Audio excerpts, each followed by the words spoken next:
Hi everyone, টিকা লাইফস্টাইলে আর একটা নতুন ভিডিওতে তোমাদের সকলকে জানাই স্বাগত। তো তোমরা সবাই কেমন আছো? আশা করছি তোমরা সবাই ভালো আছো। তো আজকে আমি করব কারি পাকোড়া। তো এই গরমের সময় একঘেয়ে মাছের ঝোল, তরকারি, সবজি খেয়ে যদি ভালো না লাগে তো এই রেসিপিটা একবার হলেও ট্রাই করো। আশা করছি তোমাদেরকে ভালো লাগবে। তো চলো শুরু করা যাক আজকের এই রেসিপি। তো আমি একটা মিক্সির জার নিয়ে নিয়েছি, এর মধ্যে দিয়ে দিলাম 2 চামচ বেসন আর দেব 2 চামচ টক দই। তো ফ্রিজ থেকে ডাইরেক্ট বের করে একদম ব্যবহার করবে না, তাতে দইটা ফেটে যেতে পারে। আর দিয়ে দেব 1/2 চামচ হলুদ গুঁড়ো আর 1/2 চামচ লঙ্কা গুঁড়ো। দিয়ে এটা মিক্সিতে একবার ঘুরিয়ে নেব। তো এটা হাত দিয়েও ফেটানো যায়, বাট মিক্সিতে খুব ঝটপট হয়ে যায়, বেশি পরিশ্রম করতে হয় না, আর একদম স্মুথ একটা পেস্ট হয়ে যায়।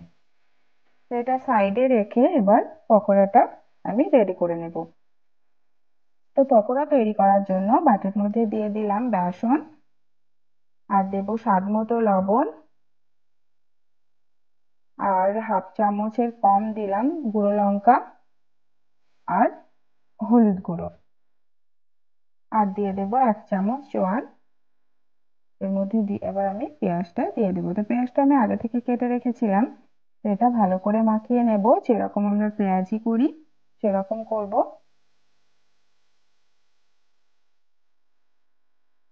তো আমার একদম মাখানো হয়ে গেছে, আর আমি কড়াই বসিয়ে দিয়েছি। আর কড়াইয়ের মধ্যে রিফাইন্ড অয়েল দিয়ে দিয়েছি, আর তেলটাও গরম হয়ে গেছে। এবার পকোড়াগুলো ভেজে নেব।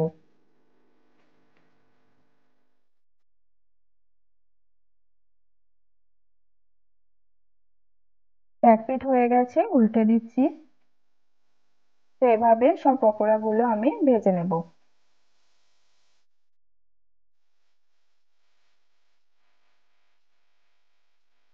তো পকোড়াগুলো আমার ভাজা হয়ে গেছে।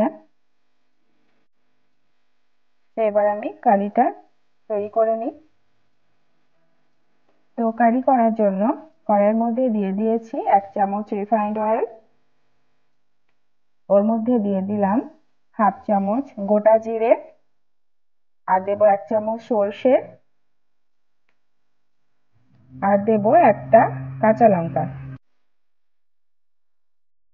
আর কিছুটা পরিমাণের আমি কারি পাতা দিয়ে দিলাম।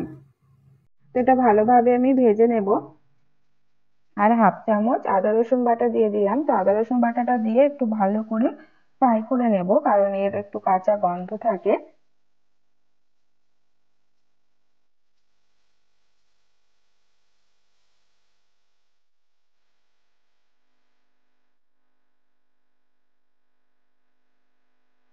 তো আমার ভাজা প্রায় হয়ে গেছে। এবার আমি এর মধ্যে যে বেসনের পেস্ট করে রেখেছিলাম, বেসন টক দই, সেটা আমি দিয়ে দেব। আর আমি দেব এই জারে একটু জল দিয়ে দেব। তো ফুটে গেছে, কারিটা এবার পকোড়া গুলো দিয়ে দিলাম। তো পকোড়াটা দেওয়ার পর আরো কিছুক্ষণ আমি ফুটিয়ে নেব।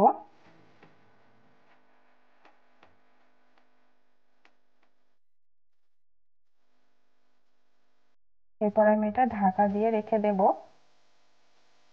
তো কারি পকোড়া তো রেডি, কিন্তু এটার স্বাদ আরো দ্বিগুণ করার জন্য আমি তড়কা লাগাবো। তো তড়কার জন্য একটা প্যানে দিয়ে দিয়েছি ঘি 1 চামচ, আর দুটো শুকনো লঙ্কা, আর 1 চামচ মতো আমি সর্ষে দিয়ে দিয়েছি, আর কিছুটা পরিমাণে কারি পাতা। সেটা ভালোভাবে আমি ভেজে নেব।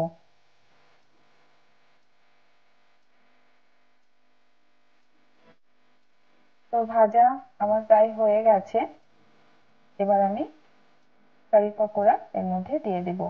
তো এরকম করে তড়কা লাগালে এর স্বাদটা একদম আরো দ্বিগুণ মাত্রায় বেড়ে যায়। তো কারি পকোড়া আমার তো খুব পছন্দের একটা খাবার। এটা হলে আর কি চাই বলো? গরম গরম ভাতে খেতে তো অসাধারণ লাগে। তো আমার কারি পকোড়া একদম তৈরি। এবার আমি গ্যাসটা অফ করে দেব।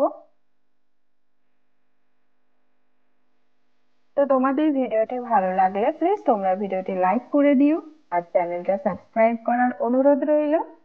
Bye bye. Another year, I gotta